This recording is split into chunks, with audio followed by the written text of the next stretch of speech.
North Carolina is in a very perilous moment, and you have the opportunity to elect a new governor, one who is a very good and decent man, and also to change the composition of the legislature. It's such right now that supermajority is vulnerable, and if North Carolina should be swept by a blue wave, it would be a new day in North Carolina. So thank you for inviting me, and I look forward to hearing more from Josh. He's written a wonderful book, and I can recommend it to you all very highly because your state right now is going to end up wasting hundreds of millions of dollars every year sending kids to inferior schools or just underwriting the tuition of kids who are in wealthy families and don't need the subsidy anyway.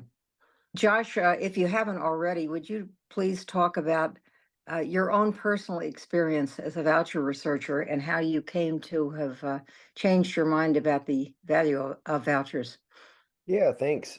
So before you got on, what I did is just kind of lay out what I said the kind of the key theme of the book was, which is over the last decade, the evidence against vouchers has accumulated, and the book sets out to answer this puzzle of why are we still having this conversation about vouchers across the country when the evidence is so horrific. And the answer that I gave is Christian nationalism and the culture wars. It's sort of in a nutshell. And my own sort of personal arc in that place. You know, 20 years ago as a young researcher, I started with what I would say is an open mind. I'm not sure I was ever sort of a full throttle voucher advocate, at least not compared to the folks out there you see running around today pushing these schemes. But, I walked into this ambitious, thinking this is a hot new program to study. It's going to give new questions for folks looking to make an impact like I was trying to do in the profession at the time. And I want to study this and I want to know what's going on.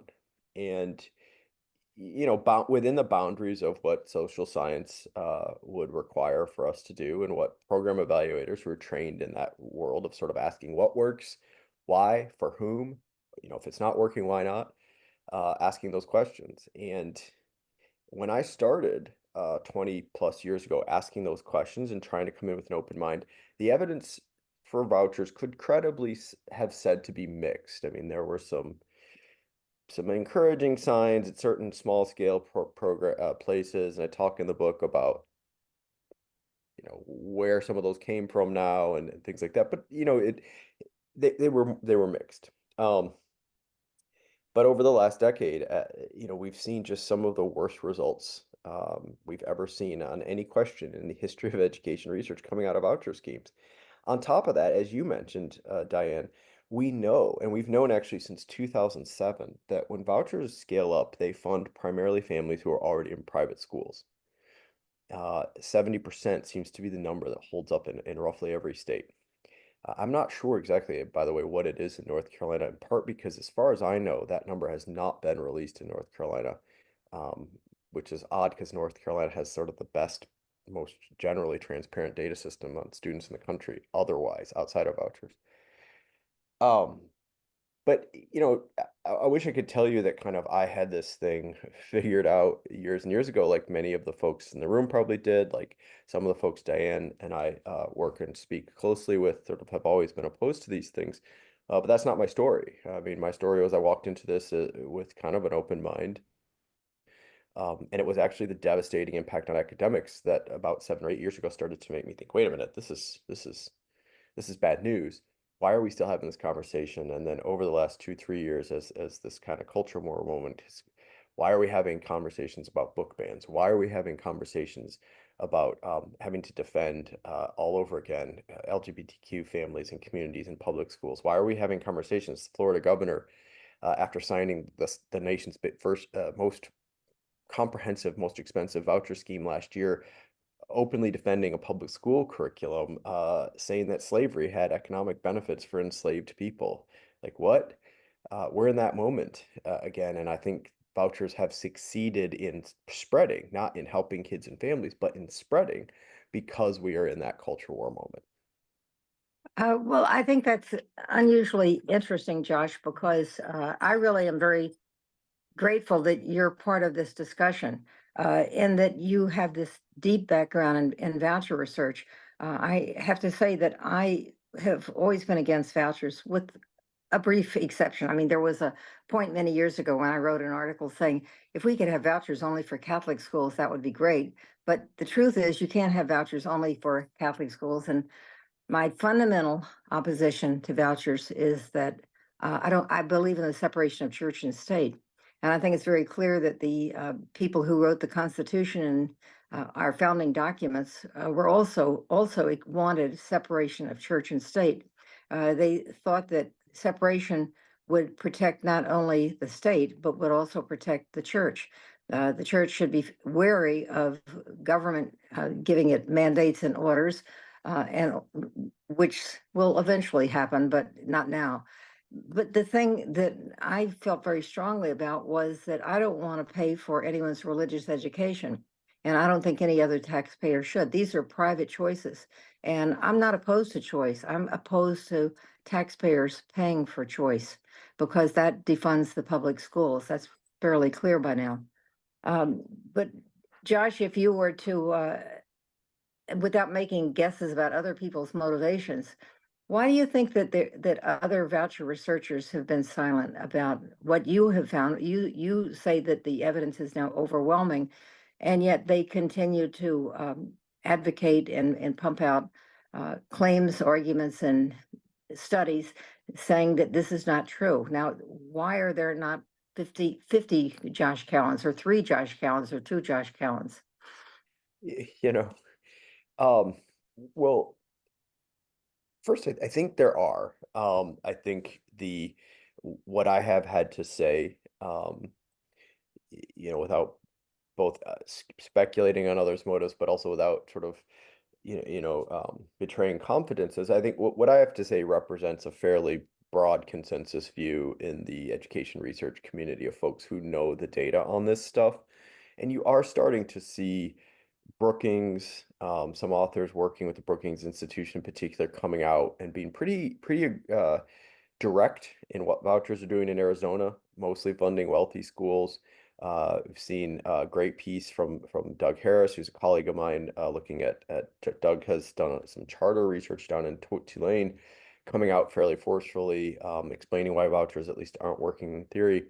Um, this is hard. I mean, I have you know very well, Diane. I mean, you stick your head up on this stuff, and immediately the Heritage Foundation, authors of Project 2025, the Betsy DeVos groups, various code groups, they will not stop, and they're relentless. And you have to just decide that I'm going to have some thick skin, and I'm going to kind of stand up for what I know to be true, and I'm going to kind of push that out there, what this truth is, sort of come what may. So it is difficult, and as researchers sort of who work in the policy space, especially with districts and states, they want to affect public policy, want the results of their work used to develop public policy, but don't necessarily want to be part of the politics involved in this. And when you kind of are working on the school choice space in general, but also specifically on vouchers, you more or less are entering the arena whether you like it or not. And sort of what I decided to do a couple of years ago when I realized just how serious this was becoming. I mean, I didn't have any idea that we'd still be having this conversation today, to be honest with you. I thought these things would have crested and that my book would sort of be old news, and here we are still gearing up for new voucher pushes in Texas and Tennessee and elsewhere. You guys are dealing with this right now. The governor just vetoed a voucher expansion. So I think it's complicated, but I will just say what I have had to say and the citations. I mean, if you read the book and you don't even care for my prose or the story I have to tell or my part in it, there are 40 pages of endnotes and 562 of those endnotes with very clear publicly available sources and citations that folks can look and decide for themselves. I think I represent the consensus view on this question. And it's really the folks you're describing who come out and oppose it really are a fairly fringe, extremist group of folks working on this question, at least at this point in American politics. Well, I think that one thing is clear, and that is that you have to have a very thick skin to get into this particular arena because the money on the other side is so large, and there are a lot of people who are on the payroll whose job it is to say that night is day and day is night, and to not to deny a book like yours, and then to go after you personally. Yes. Talk a little bit about you. Your subtitle is How Billionaires Created a Culture War and Sold School Vouchers. Why are they doing this? Well, you know, I think the I think we have to take seriously what they say, in that I think there's still a lot of 20 plus years ago, 30 years ago, in the 90s, in the early 2000s, kind of, um,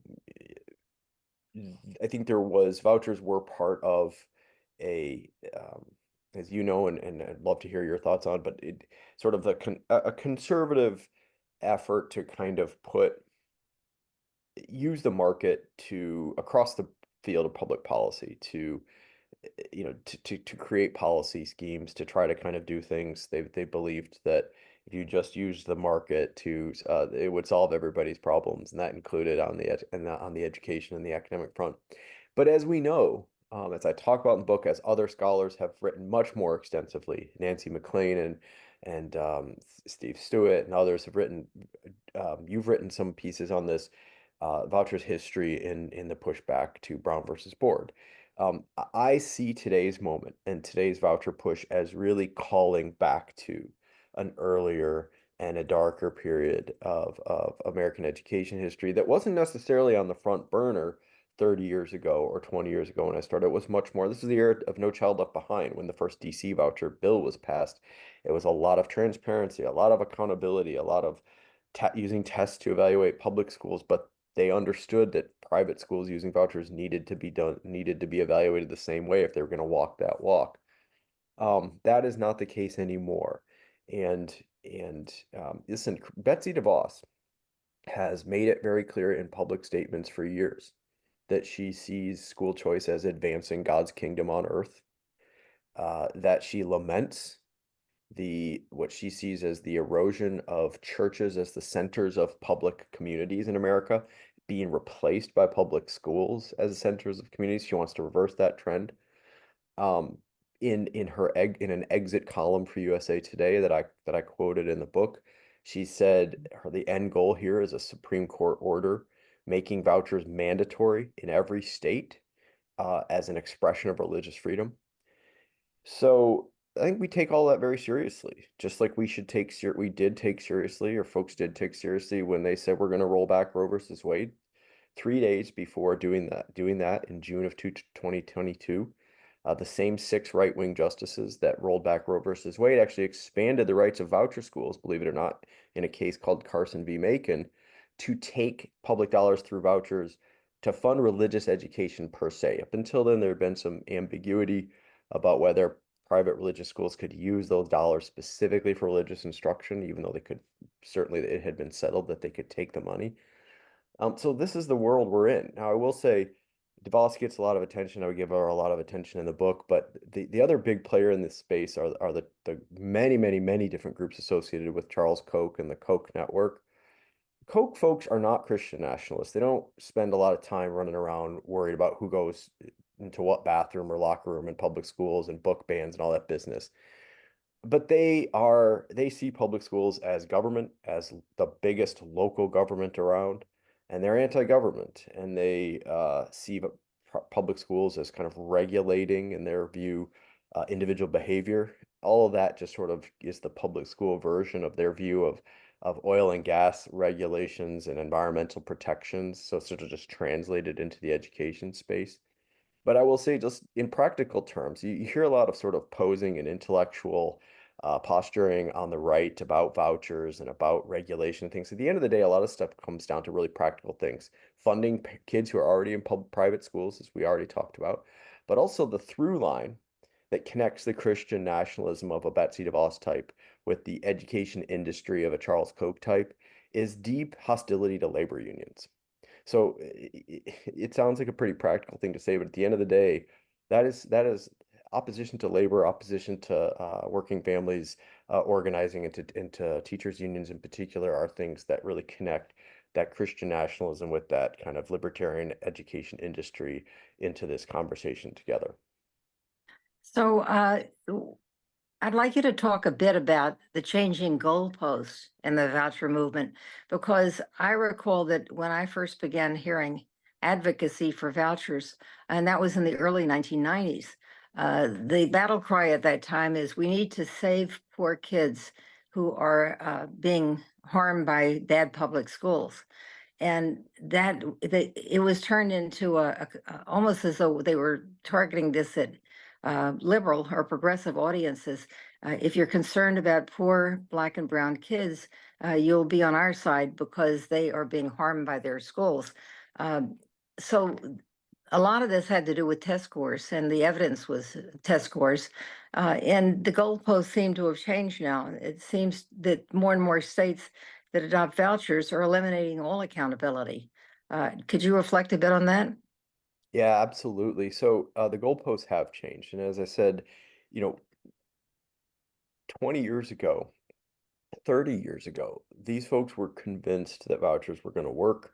They were going to vastly exceed anything that they saw coming out of public schools. And so they were eager to sort of rush that information out and eager to agree to rigorous evaluations of voucher schemes. I mean, this is part of the world I got caught up in. It was like, we're going to learn new things about this new reform. I think we can't overstate how just researchers in general in academia, among economists in particular, but across the board, social scientists really uh, want to be part of something new and want to like try to kind of do something that they think is kind of innovative, or study something that they think is innovative, and vouchers appeal to that kind of brand of folks. uh, and again, though, when the first voucher systems really came online, that was the era, as you describe, of public school, what they call accountability, but what that really means is just using standardized tests across the board to evaluate public schools. And so it was a small price to pay to say, okay, if we're gonna evaluate, we're gonna have vouchers, we're gonna beat those public schools anyway. So yes, we can agree to evaluation. And that's why you did all of the stuff I write about in the book, all of the evidence that we have really up until the start of the pandemic. Voucher schemes were more or less held to some of the same standards. I mean, we can quibble with some details, but more or less held to the same, at least reporting requirements, test scores, graduation rates, financial disclosures, and things as public schools. Not anymore. They've really rolled all that back. So the changing goalpost piece is a direct result of this catastrophic impact vouchers had on academic outcomes over the last decade. And these were, by the way, not a secret. We all knew it. The New York Times, the biggest paper in the United States, covered catastrophic voucher induced academic loss in Louisiana, in Indiana, in Washington, D.C. This was front page news. And so the response was, instead of sort of thinking, well, wait a minute, maybe we got this wrong, God forbid, uh, it was, we're not going to ask the question anymore. And so now none of the latest voucher schemes to pass that I'm aware of, they pay some lip service to evaluation or to accountability, but none of them have any provision for the kinds of transparency that we would need to really see and know how the kids using those voucher schemes are doing.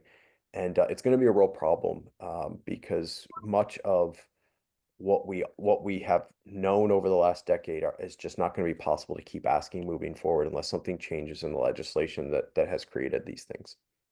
So, Josh, you have written about the catastrophic results of vouchers over the past one since 22. Is that when your Yeah, Hechinger roughly report article 22. came out? Yeah, yeah. Right. And so the news is out there, and it's been covered to some extent in the New York Times and elsewhere. But this has also been a period over the past 3 years, 2 years, and even 1 year of the most intense adoption of vouchers. Now, I can't ask you what's in the minds of legislators, but do they not pay any attention to evidence? It seems not. So the other thing though is, and this is something the book really tries to explain carefully because it can get in the weeds, there is an entire industry of think tanks, mostly right-wing think tanks that exist primarily, or at least their education offices in those think tanks exist primarily to create create a literature for vouchers. And that has been true since 1990. And one of the things I say in the book is that almost all, I mean, almost without exception, I can't think of a single exception right now anyway, coming out of those groups that was just trying to put research on vouchers into the public space for research's sake. That is a big difference between the social science tradition that I came out of, but also that many of the folks who know the data well, like I do, also came out of, where you want folks to pick your stuff up. You do want to inform public policy, but you're going to write what, and I think there's some problems with this line of thinking, by the way, but you're going to write what you're going to write, and you're going to put it into the world. And if the world sees it and acknowledges it, great. If not, you move on to the next research question. That's not the way that industry backed sort of voucher studies work. They are absolutely specifically targeted toward legislatures, to affecting legislation, to affecting litigation. So one of the things that I explain is in 2002, when the first Supreme Court case that blessed vouchers came online, much of the data the Supreme Court cited came from one research team, one conservative backed research team, um, uh, who had sort of come into that space and really sort of designed the studies to be appealing to legislators and to litigators. I don't know that there's anything directly wrong with that necessarily, at least on paper. The problem is that it doesn't do the kind of what we would call poking and soaking, trying to kind of kick the tires on data to make the result go away, see if it holds up to scrutiny. It doesn't always work that way on the other side. And so, I think, without again speculating on motivation per se, I think it's important to know that these organizations are out to pass vouchers. That's what they do. And so it's not that every single thing and report they've ever written is wrong. It's that in their view, they're never wrong. And that tendency to believe we're never wrong, we never got it wrong, vouchers are always good, they've never failed. That's what's damaging so much of the conversation today. Well, you say that you won't pass judgment on the folks who are never wrong, but they, in many cases, have doctorates. They work at prestigious institutions, and in effect, they are like the researchers who find that cigarettes don't cause cancer and who are paid by the cigarette industry to reach their conclusions, and will say it again and again, and they'll testify to it, and they'll simply ignore all contrary evidence. Don't The you think? thing, the thing that I think what sets the negative impacts of vouchers aside from so much else in much of education research is a lot of program evaluation, a lot of research on any question in education comes with a lot of caveats. And it comes with, well, we do it this way, the results are less strong. If we do it this other way, the results are stronger. And you be pretty open about how that works. And then you kind of give your best judgment. So in other words, and this is what I'm trying to say, like if trying to give an example from some other line of work, but you know, we know, for example, that teacher evaluation systems have, for the most part, not delivered on their promise. For the advocates sort of pushing for these things, using test scores to evaluate teachers over the last decade, it hasn't really done much except push out more teachers from the profession and sort of fail to move the needle on student test scores themselves. But that's considered a negative result, just sort of a no impact, and maybe pushing out. That's considered what social scientists say a negative result. Conversely, we have this almost one-sided nature of voucher data. And when you if you were to write an academic paper or a column in a newspaper, or even just a policy brief summarizing the evidence, you try to put caveats in. You try to say, here's what we know, here are some limits to what we know, and here are the caveats to what we know. And then if you testify or you speak to a reporter, or then you're asked often to just come down and give your opinion. Okay, we hear all your caveats, Cowen. What's your opinion? And you give that as an expert.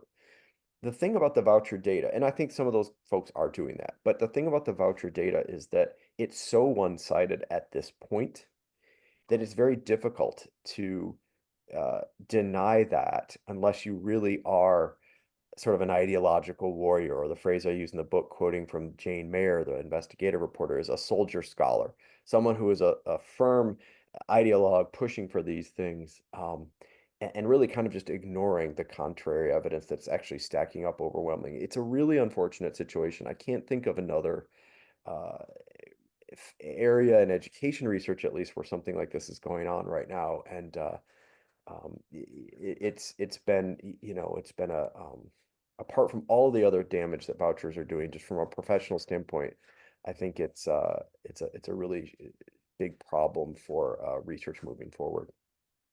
Could you talk a bit about the Bradley Foundation? Because the Bradley Foundation plays a very large role in your book, as Yeah, it does in the voucher movement. And I yeah, would guess that most people, even in the field of education, yeah. have never heard of the Bradley Foundation. So the Bradley Foundation is a right-wing foundation with substantial pocket based in Milwaukee, Wisconsin. They were fairly new to the right-wing political advocacy scene in the late 80s when they started pushing for vouchers in Wisconsin. They've since become a a leading, if not the leading, funder of right-wing political activity and research and policy development nationally. I mean, even more so perhaps than the DeVos type organizations, perhaps even the Koch organizations.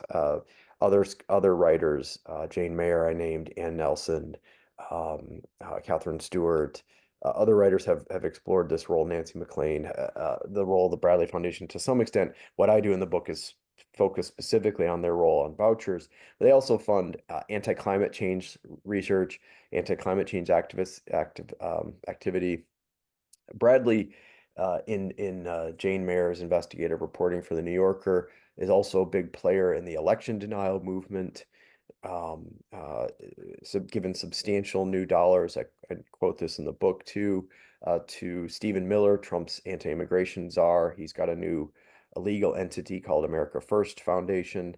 So Bradley plays in a lot of these other right-wing politics spaces and funds most of the big think tanks in right-wing politics, from the Heritage Foundation, Project 2025, to Ed Choice, the pro-voucher organizations running around most states, including probably your own, distributing studies and study summaries.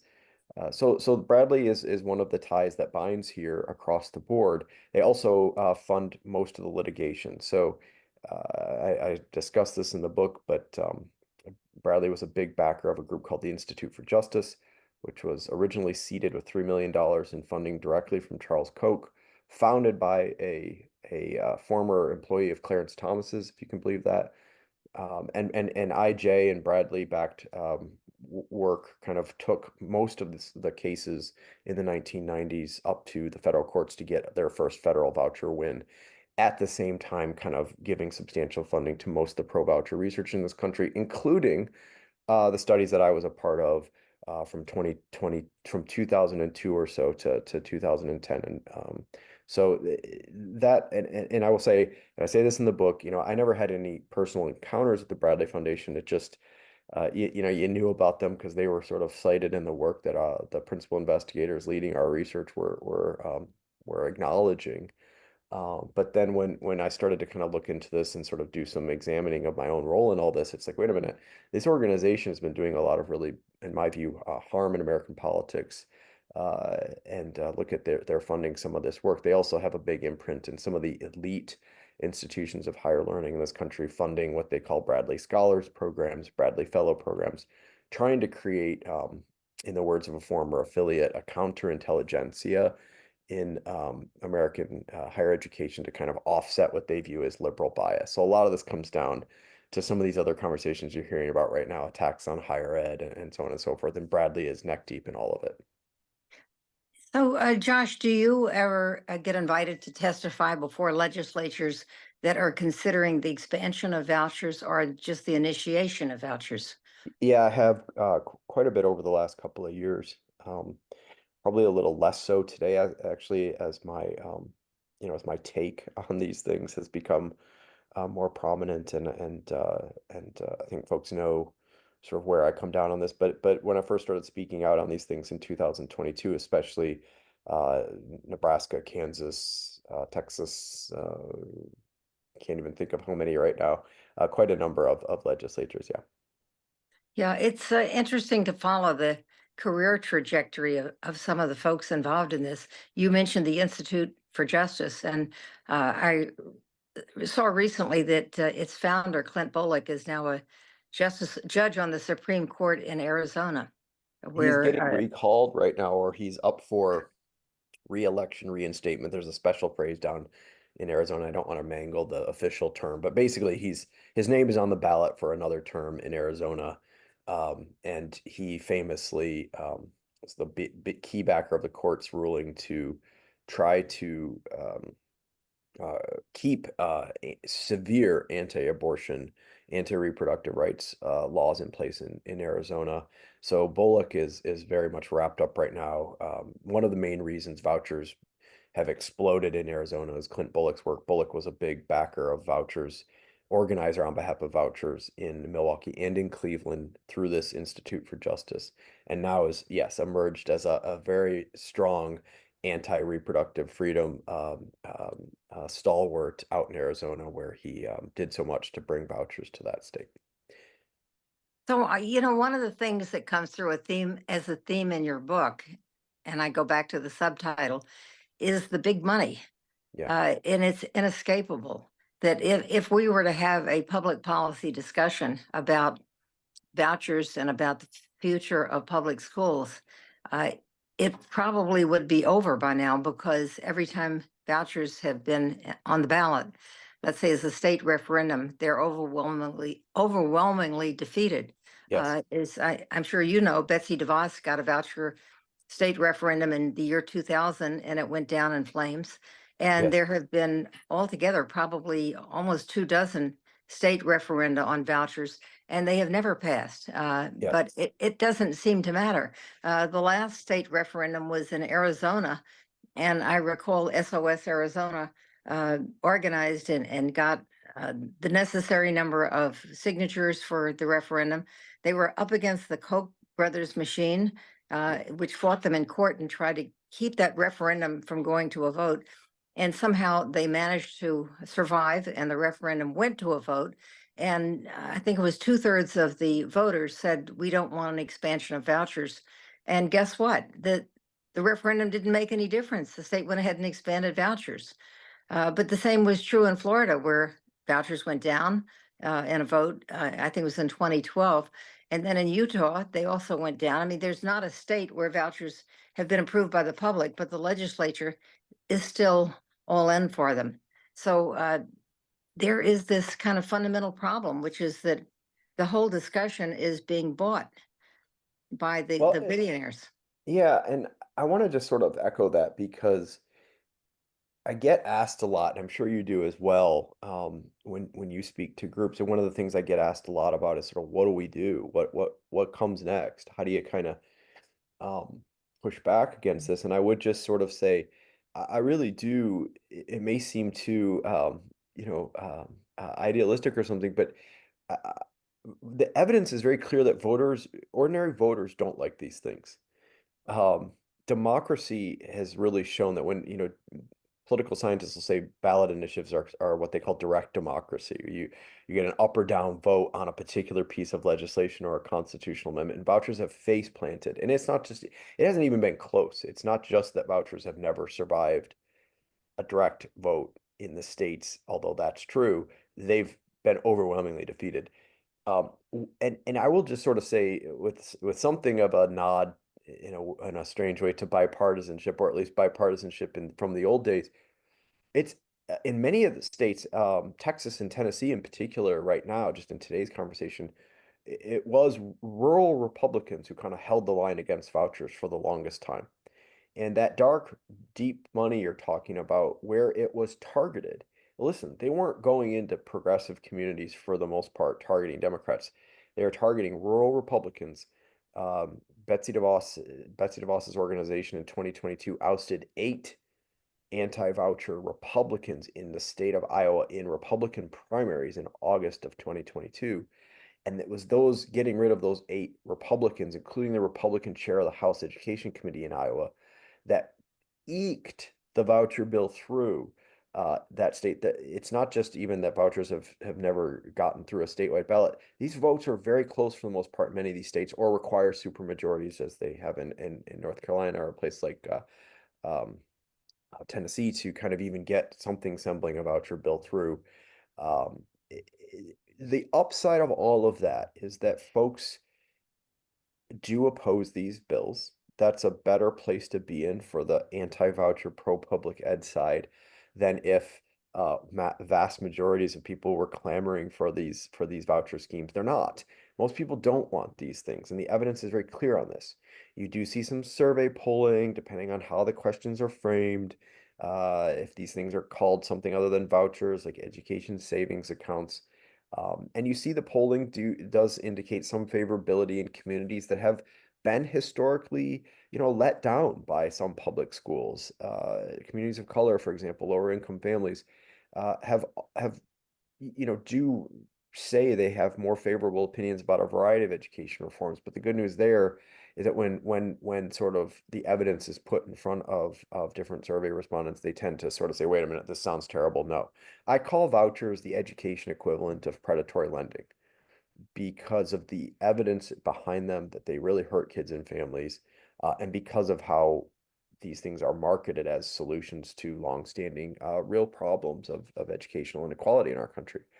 Um, Voters seem to understand that when given the choice, but I don't want to kind of overdo the comparisons to the reproductive rights conversation because these are different things and there's a different level of I think human right involved. But it is important to know that much of the funding comes from the same sources, that both are key tenets in the ideological Christian nationalism war sort of movement in this country, and both have in common that voters are strongly opposed to voucher schemes and to rollbacks to reproductive freedom in this country. And the only way that they get through legislatures is through these kinds of sort of dark money targeting of mostly Republican primaries to eke bills through. Now I'm going to ask you a question that is a little bit, oh, did you want to cut off the conversation at this point? We have hands up. So thank you so much, Josh and Diane. This is a question for Josh. I totally understand points 1 and 3, and you're like 3 points against vouchers. They make sense to me, but I'm an English major and statistics don't come easy. So when you say that the school, like the educational outcomes for voucher kids is poor, one of the things we know in the public school discussion is that, test scores tell you mostly how wealthy a school is or how wealthy a student's family is. Yeah. Is what you're seeing just kind of a translation to that, the kids' economic situation doesn't change, their test scores don't change, or is there something else going on? A good question, and I appreciate the question because the more that I have talked about the horrific voucher impacts on academics, the more that requires a conversation about the use of test scores at all in evaluating schools, public or private. Um, I, I so just from a very narrow statistical sense, when I say vouchers have caused some of the worst academic declines in education history, that pattern of evidence is actually based on individual students transferring. So I said 70% of voucher users are already in private school, but we do have data on 30% or so who transfer from public to private school.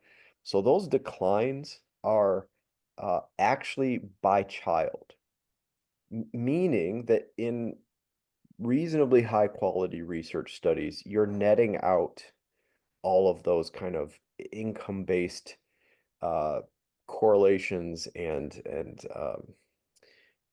these other things that are reflected in those, because what you're doing is you're seeing how a child does when they transfer, say, as a fourth grader to a voucher school. What happens to their reading scores? What happens to their math scores? What happens to their science scores next year?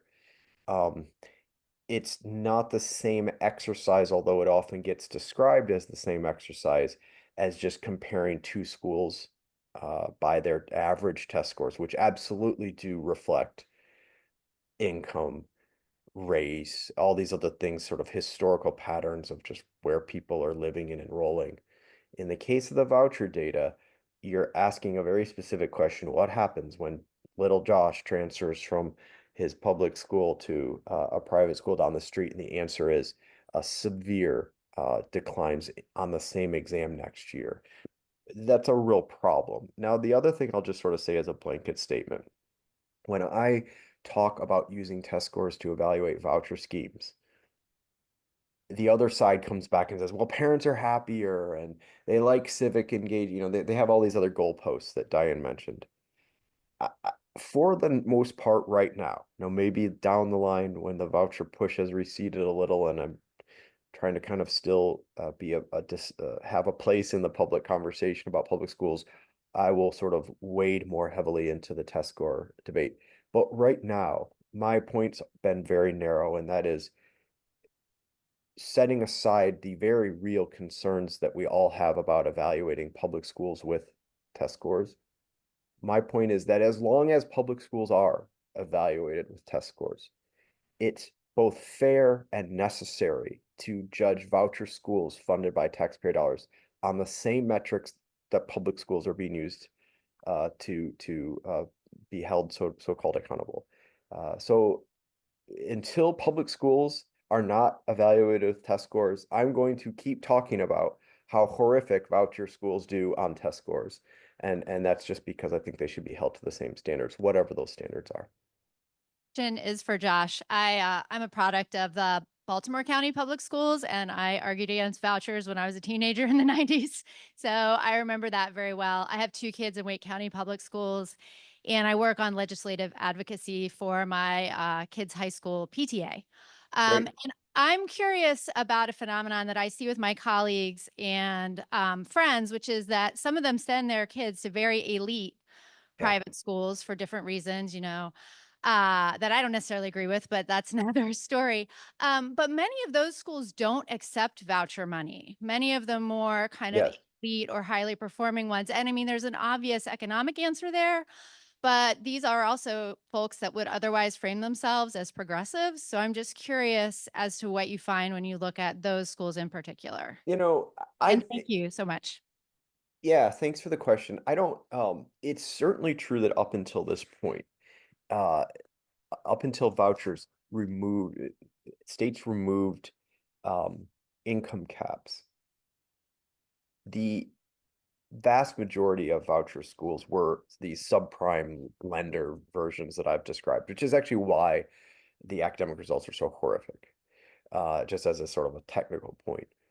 But as you've seen the states raising income caps to this near universal status where anybody can get them, then increasingly those voucher dollars are being spent at wealthier private schools, more quote unquote elite academies, in many cases with tuition that vastly exceeds the voucher amount. And so the voucher amount either offsets it. You start to see schools with very high tuition levels requiring parents to get the voucher first before they become eligible for school-based financial aid. So basically taxpayers are supplementing that school's tuition. You see schools raising tuition at the cost of or above the level of the voucher in individual states once vouchers pass, which is predicted by economic theory. And we've seen some good evidence for this in Iowa, for example, recently. So schools are cashing in, and those are increasingly some of these elite providers. Now, in the old days, when I first started getting started on this, not only were there income limits to who could participate and receive a voucher in the first place, but schools were not allowed to do what I just said. They couldn't raise tuition upon getting the voucher. They couldn't, or they, at minimum, they couldn't charge tuition well above and beyond anything more than 10% of the cost of the voucher. So if tuition was $9,000 and the voucher was $9,000, the schools couldn't raise tuition anything greater than $1,000, making it a total of 10. Those things are not required or prohibited anymore. The thing about the elite academy piece, then I'll stop because I see we have Diane back.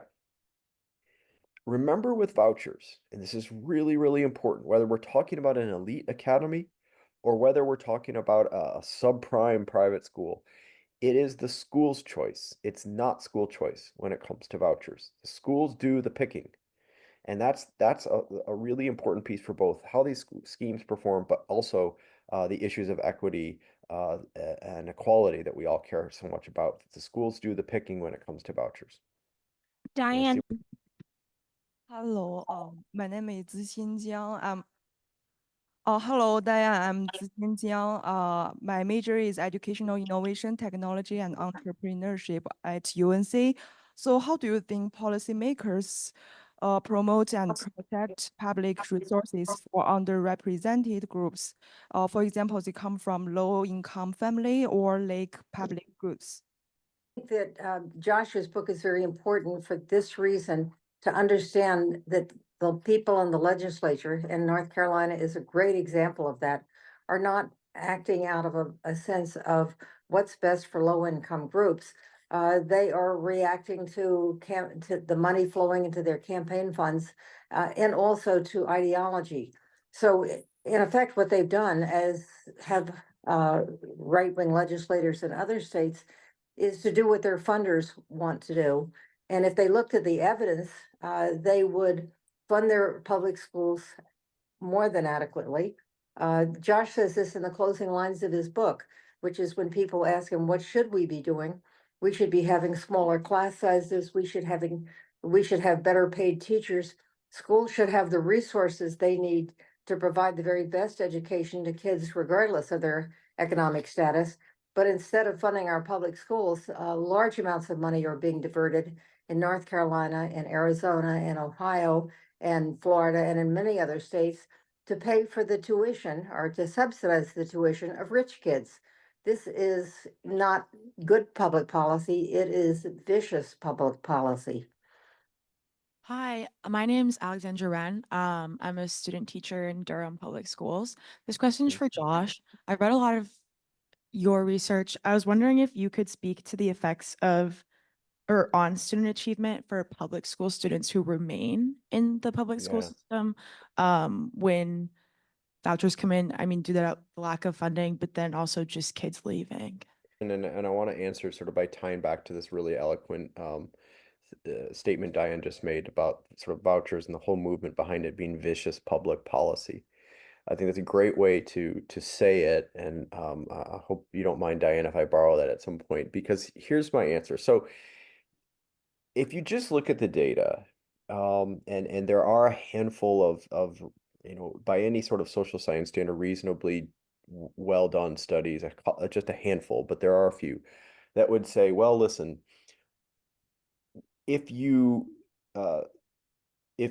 threaten under-resourced communities that with loss of funding due to vouchers, you will from time to time see what the voucher sort of groups call competitive effects, meaning we're just dump competition into the mix, and a few schools that are rated F, largely they tend to be kind of rated the very lowest of a public school account report card, if you such as they are, A through F. So you will see some public schools go from an F to a D, and that has been shown by some researchers who aren't in the the tank for vouchers, and they've just asked this question naively or open-mindedly, perhaps. But these effects are really small.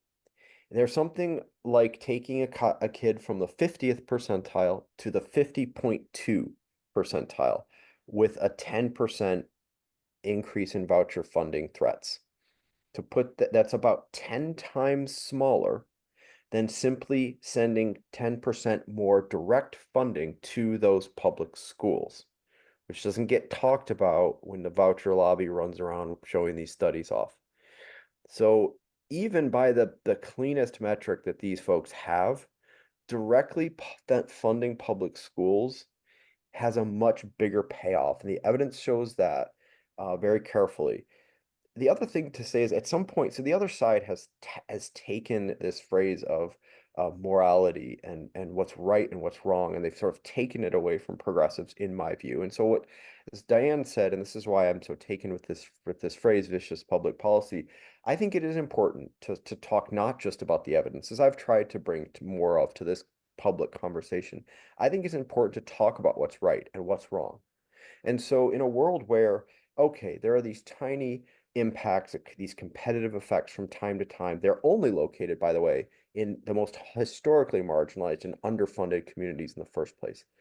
At some point, you have to stand up, and I'm trying to do that and say, and following Diane's lead, and say, I decline to accept that threatening historically underfunded, under-resourced, and marginalized communities with even more funding loss is moral public policy. At some point, you have to say, no, this is not the right thing to do. It just so happens that the evidence is really on our side on this question, too. As vouchers have shown these horrific declines over the last decade, so too have the evidence in favor of just directly funding public schools with more money. That has shown substantial payoffs, study after study after study after study. So I would just say, at the end of the day, adding more resources to public schools has a strong evidence base behind it. Taking resources from public schools has substantial warnings in the evidence base behind it. And at some point, it's not only that the science says this, but giving more resources to public schools is the right thing to do, and starving public schools with resources is the wrong thing to do. It's vicious public policy, as Diane says. North Carolina, it's not too late. You should eliminate the voucher program. You should be sure that you register to vote, turn out every vote so that you have representatives who actually represent the wishes of the people of your state who want to have good public schools in their communities. And do not be deterred by polls or anything else. Just get out and vote and protect what belongs to the public, and don't let them take it away. And turn the funding for your schools into subsidies for kids who are already enrolled in religious and private schools. That's the end game, and that should not happen. And you don't have to be resigned to it happening. You can stop it, you can reverse it. It is immoral to defund public schools and then to say that they're failing. They belong to you, and you should keep them public. And I don't know that there's anything I could say that would tie things up as forcefully or as articulately as what Diane just said. So I'll sort of let that be the last word and just thank you all, and thank Diane for the conversation today.